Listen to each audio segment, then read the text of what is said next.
On this episode of Oregon Inlet, we're going to be talking about the neighboring inlets of the Outer Banks. We're going to be talking to the daughters of the fishermen that traverse the most dangerous inlet on the East Coast.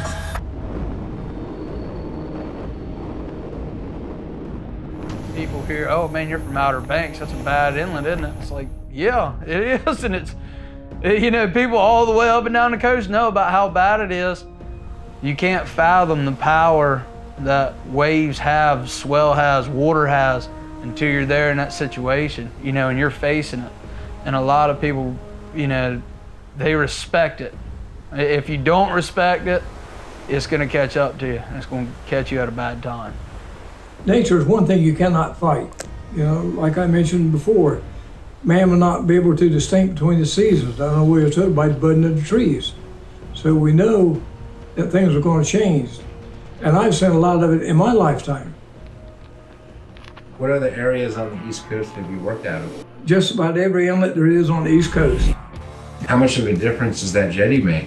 Further north you go, jetties were more prevalent and the inlets were more stabilized. Well, I've been in Ocean City. They have a jetty. Nice jetty. Cape May, New Jersey, been in that a lot. They got a nice, pretty rock, straight jetty. Of course, you just didn't have to worry about it. It was deep enough, weren't going to hit bottom. And once you know you get in between them two piles of rocks. It was a piece of cake going in and out of there. Rudy Inlet has got a jetty, but I've never worked in and out there commercially. At Chincoteague, Virginia, it's not jettied, and they have some problems with that. It's got a little Oregon Inlet in it at times, I think. It's a long stretch of it. You got to make turns, and you got to catch the conditions just right. Sand problems, shifting sand, the same situation that we're in. You go south down there towards Wilmington where you have a jettied inlet, and people who fish down there in that area, and they don't know. They think they get a little bit of swell on the bar, a little bit of white chop, and they've got to run to the jetty. They're going to take 15 miles and run 15 miles south to go in the next inlet because it's got a jetty.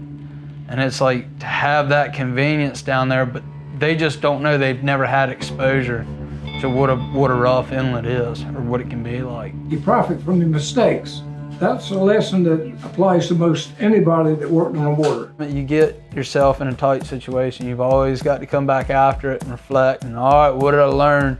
Had I sped up here, had I pulled back? You know, you just learn.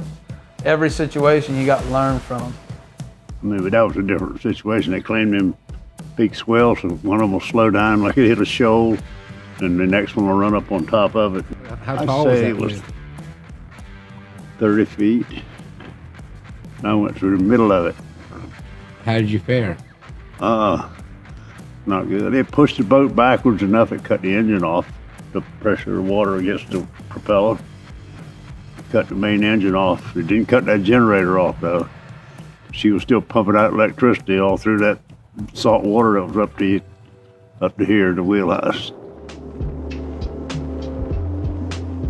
Beaufort has always been a staple in marine travel. In 1718, Blackbeard ran aground in Beaufort Inlet, offshore outside of Fort Macon. Beaufort Inlet. Every year they'll send a hopper dredge in here and clean it up. As long as they do that, we don't have a problem. People don't make the connection that the port is the reason why we are able to keep this channel dredge staying deep. Large amount of water that splashes in and out of these two sounds every day really helps with our water quality. Roger. We'll get the line up. This channel is 45 foot all the way. Basically, you got 50 feet of water out here. Because to have a 45 foot project out here in this swell, you got to have 5 foot extra water, you know, to take the ship in there.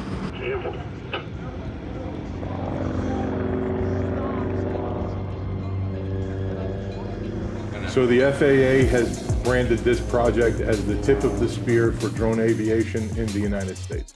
Keith Kidwell, currently representing Beaufort and Craven County in the North Carolina General Assembly. On January 1st, I will lose Craven, pick up Pamlico, Hyde, and Dare counties. I've talked to Congressman Murphy. He's interested in some jetty projects in that area to permanently solve this problem, and I would be behind that 100%. So you would be in support of the stabilization of Oh, Oregon absolutely. Inlet? Needs to happen. I suspect we're going to see a lot of pushback from environmentalists when we try to do that. So it's going to be important that we communicate effectively that one is it's not going to destroy the environment to put jetties. We have jetties all up and down the coast on both sides of the United States. It's a fact of life that humanity needs in order to survive and gain access to the waters. Cape Fear, a title that suggests caution and courage. In 1598, Sir Richard Grenville ran aground on his way to Roanoke Island. The crew feared for their life, stuck on the backward side of Cape Point. The coast spoke, and Cape Fear was coined and co-signed. Cape Fear pilot boat to the dredge, Savannah, Channel 13. What are the characteristics of this inlet? Just rough, you know what I mean? It's not pretty. Our prevailing wind is southwest, and then when it's ebb tide, it jacks up and gets really, really nasty. And so what we do, pilot boat crew, they run me out to the ship, I get on the ship, and I drive it to Wilmington. So more or less it's local knowledge for hire. Yes, man by law required, but yeah.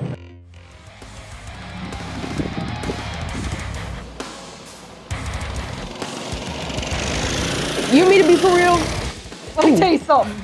It's cool having my dad be a fisherman because he always made it home on my birthday. He told me he wouldn't be there and then I'd go outside and he'd be at the fence. Like, I felt like I was sideways like this and my dad was just like, hang on! Shouldn't be that bad. It really shouldn't be that hard for somebody to go out and make a living. You shouldn't have to worry about what's gonna happen or if they're gonna be able to make it in or not. You don't worry? Like if your dad's gonna make it out of the inlet or not? Really? Yeah, no, he is. So what's your name and occupation? Zoe. My job is to go to school. Why does your dad fish? To make money. Oregon Inlet will sink because all the sand will get in it. Do you ever worry about your dad fishing out there? The Outer Banks boat is really wrong, makes big waves. And I'm scared that Dad's boat is going to sink. It was normal. We grew up in it, we lived it, that's all we knew. We never thought about the danger, we never thought about anything happening as a kid because a lot of times we didn't understand. Getting out of school and being able to go down there and see what the boats were packing, you know, and to see Dad come back to the dock with a good catch, that was something we looked forward to every afternoon, you know, in school in wintertime. Was getting down there to the boats and seeing my old man come in with a catch of fish, helping him pack out. He taught me at a very young age, and he always feed it in my brain about you always follow a swell in, you never overpower it, you never push through it, you never go over the back of one, and he told me that.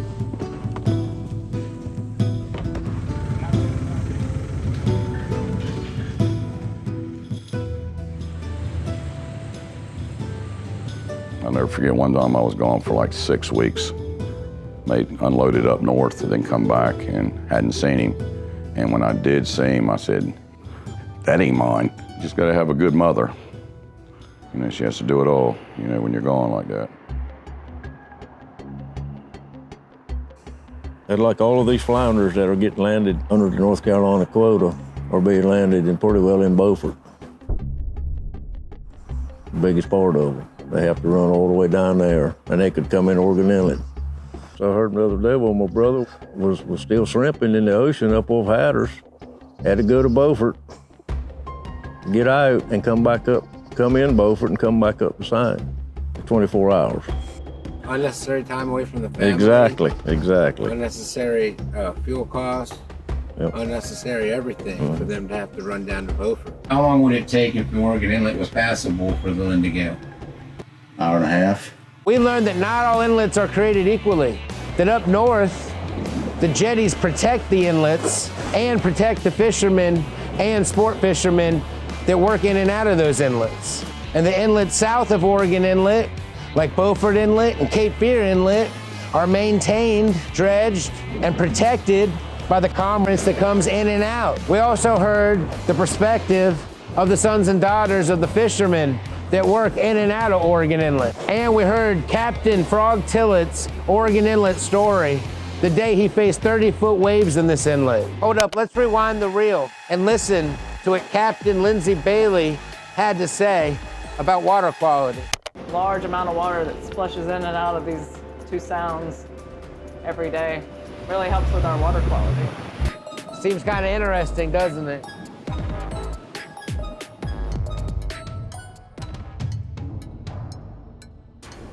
There's more business launches, tractor trailers, trucks than there was the whole county put together. Down here, the Outer Banks, there was no money to be made much. We could survive because we had everything you wanted except money. I know there's something in the water.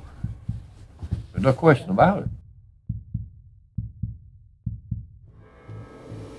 20. $20? Wow. You have a commercial fisherman's license? I won't tell anybody. This episode of Oregon Inlet is proudly sponsored by Daryl's Seafood Restaurant, located in Manio in the Outer Banks of North Carolina.